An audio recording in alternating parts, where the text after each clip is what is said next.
right. And next up, last week, Twitter announced that it is reopening public applications for account verifications next month, an option that has been on hiatus since 2017. It's a long time. Just should we apply? We need to apply. We got to be like Greg.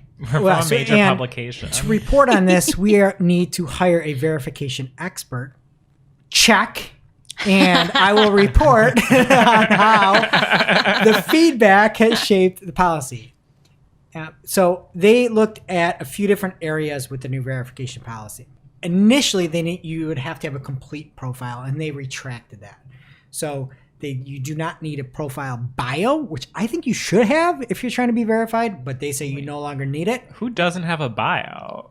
Some verified people. And that you don't have to have a header image, which I feel like you should have as well. So they removed that from the initial verification criteria.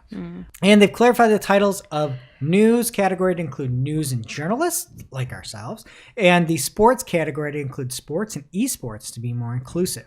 So I think this is a step in the right direction. Obviously, when you can't verify somebody, your entire system is broken. You should just get rid of it. So now they're opening it back up. One of the additional items they're having is not specific follower count numbers to be included for some, which I also agree. Like, just because you don't have followers doesn't mean you're actually who you are. It should be verified. If you're a journalist or an actor, actress, whatever, you should still be able to be verified. So if you're a company, brand, organization, which is what you might be most concerned about, there are a few different things to note. That if you have a presence in public indices, including but not limited to Google Trends, public stock exchanges, stable Wikipedia articles that meet the notability standards, or a database like GlobalGiving, you can be verified. So you can get your brand verified. Also, if your brand 3 or more featured references within 6 months prior to applying in news outlets that meet the news criteria that they have, or that your follower count is in the top 0.1% of active accounts located in the same geographic region. So for a lot of brands, especially anybody public or that is talked about quite a bit, you're going to be able to be verified, which is awesome. And if you're a news organization or journalist like myself, you can qualify within the society. There's a few different links that they've given that count. So if you're recognized by the Society of Professional Journalists, Independent Press Standards Organization, International Federation of Journalists, a whole bunch more, and you have at least 3 bylines or credit qualifying publications listed within 6 months prior to applying.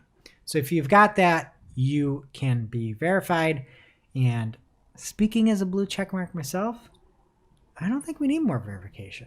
I think we're good. No, I'm just joking. I mean, we definitely do. You just want to be cool and let the rest of us be in your dust. I've ranted against this. There should be no verification or verification. Having something void for 3 years and still having people be verified is criminal. Yeah.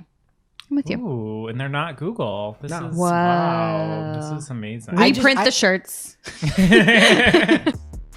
Like what you saw? Of course you did. If you're looking for more, Marketing O'Clock releases new episodes every Friday with digital marketing news of the week. You can subscribe wherever you consume your podcasts, or click to watch the full episode, the next news story, or read all the articles from the show.